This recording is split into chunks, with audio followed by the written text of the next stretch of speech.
आगे दो यार, दोनों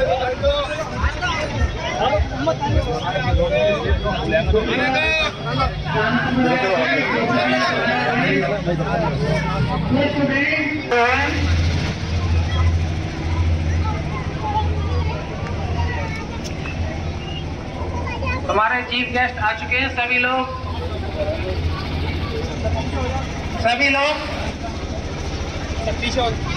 राष्ट्रगान होगा उसकी सिचुएशन में कंडीशन में खड़े हो जाएं, सावधान की स्थिति में खड़े हो जाएं। राष्ट्रगान के दौरान किसी भी तरह के इंडिसिप्लिन, हलचल, मूवमेंट नहीं होना चाहिए। हमें राष्ट्रगान का सम्मान करना है, राष्ट्रीय ध्वज का सम्मान करना है। अब मैं अपने चीफ गेस्ट आली जनाब राकेश कुमार तहसीलदार टांडा साहब से रिक्वेस्ट करूंगा कि वो आगे आएं और ध्वजारोहण करें। ये जो बच्चों के सामने नीचे आ जाए, ये आपको बताया जा रहा था कि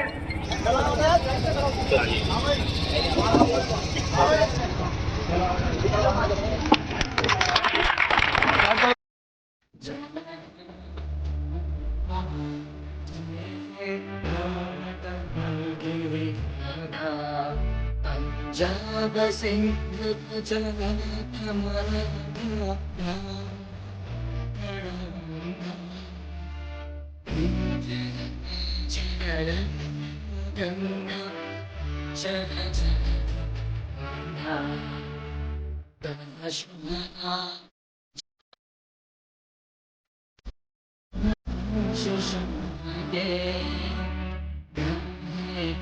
जय गाथा जय गण मन जय गाथा जय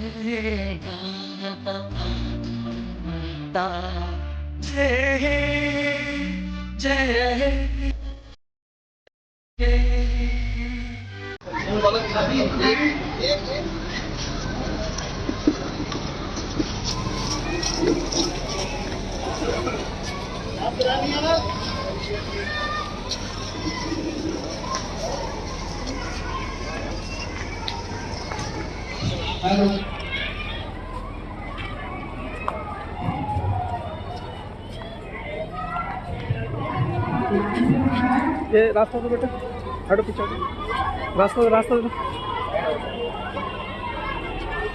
मदरसे के अंदर तशरीफ लाए, मैं उनको इस बात के लिए धन्यवाद देना चाहता हूँ कि उन्होंने आकर हमारे स्टूडेंट्स की इज्जत अफजाई की।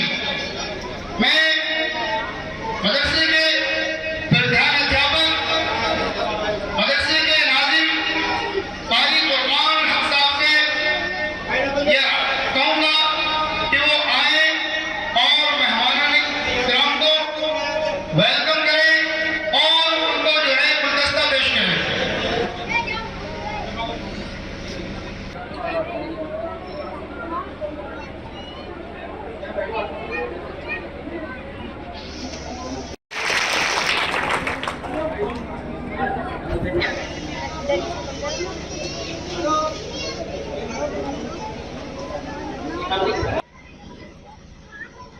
आपको पता है, मैं इस अवसर पर यहाँ उपस्थित सभी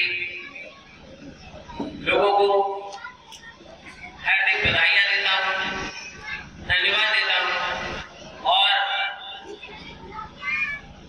मंच पर उपस्थित मौलाना फुरकान जी, महबूब अहमद जी, खुशी अहमद जी, कारी नसीम जी, कारी नाजिम जी, मौलवी अब्बास साहब एवं सभी मदरसा की समस्त कमेटी के सदस्य एवं सभी अध्यापकगण एवं डडियाल की समस्त नगरवासियों, आपको 15 अगस्त स्वतंत्रता दिवस की बहुत बहुत बधाइयाँ।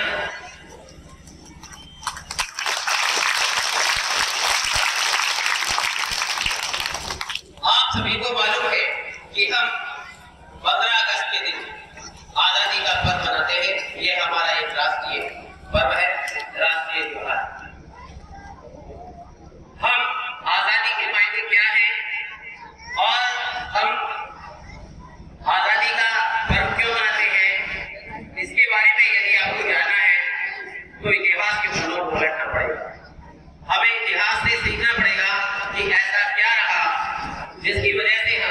ये आजादी का पर्व मनाते हैं। तो मैं संक्षेप में आपको कुछ इतिहास की ओर ले जाता हूँ और कुछ ऐसे खूबसूरत पलों को, ऐसे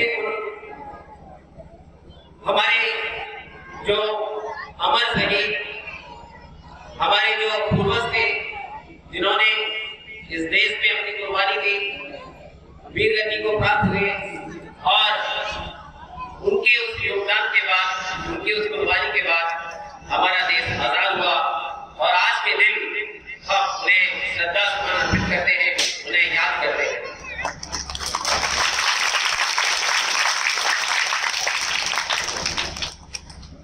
15 अगस्त 1947 को हमारा देश ब्रिटिश हुकूमत से आजाद हुआ था। लगभग 200 सालों तक ब्रिटिश हुकूमत ने हमारे ऊपर राज किया। आपको पता है कि सन 1600 ईस्वी में ईस्ट इंडिया कंपनी भारत आई थी और उस समय उसका उद्देश्य भारत में स्थित व्यापार करना था। जब ईस्ट इंडिया कंपनी भारत में व्यापार करने आई तो उसने देखा कि जम्मू कश्मीर से लेकर के कन्याकुमारी तक और अरुणाचल प्रदेश से लेकर के गुजरात तक भारत की धरती में बहुत विशेष विविधता है, बहुत सारी अलग अलग नदियां हैं, बहुत सारी भाषाएं हैं और बहुत सारे धर्म के लोग एक साथ रहते हैं। उन्होंने कहा ये एक ऐसा देश है, इतनी विविधताओं के बाद भी ये देश महान है। उन्होंने देखा कि इसमें व्यापार की अपार संभावनाएं हैं, कहीं पर चाय की खेती हो रही है, कहीं पर कपास की खेती हो रही है, कहीं पर सरसों की खेती। हमारा व्यापार यहाँ अच्छा चल सकता है। व्यापार को आगे चलाने के लिए उन्होंने भारत के जो तत्कालीन शासक थे उनसे अनुज्ञा पत्र लिए, जिसे दस्तक कहा जाता था। वो लाइसेंस, वो दस्तक लेते चले गए और अपने व्यापार को बढ़ाते चले गए। इसी क्रम में जब उनका दखलंदाजी ज्यादा हो गई तो उनका कुछ शासकों से झगड़ा भी हुआ, लड़ाइयां भी हुई। आपको पता है 1757 में प्लासी का युद्ध हुआ, जिसमें बंगाल के नवाब सिराजुद्दौला हार गए और ईस्ट इंडिया कंपनी अपने राज्य में सफल। 1764 में बक्सर का युद्ध हुआ।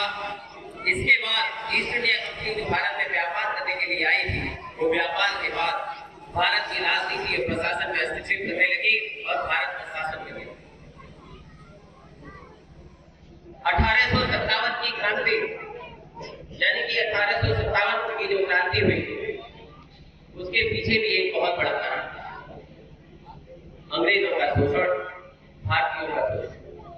अंग्रेजों ने भारत में बांटो और राज करो की नीति फैलाई और 1857 की क्रांति में हम उस अमर शहीद क्रांतिकारी बलिदानी मंगल पांडे को याद करते हैं, जिन्होंने कलकत्ता की बैरक असेंबली में, जहां पर पूरा ब्रिटिश हुकूमत रहती थी, और उसी उनके घर में एक मंगल पांडे ने उनके विरुद्ध आवाज उठाई और अंग्रेज अधिकारी को गोली से खो दिया।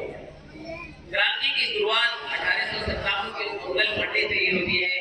वो आज हम आजादी, अगर आजाद थे तो ये हमारे मंगल पांडे जी का बलिदान और त्याग और उनके साहस को हमें सत्संग नमन करना चाहिए और हमें उनका बलिदान याद रखना चाहिए।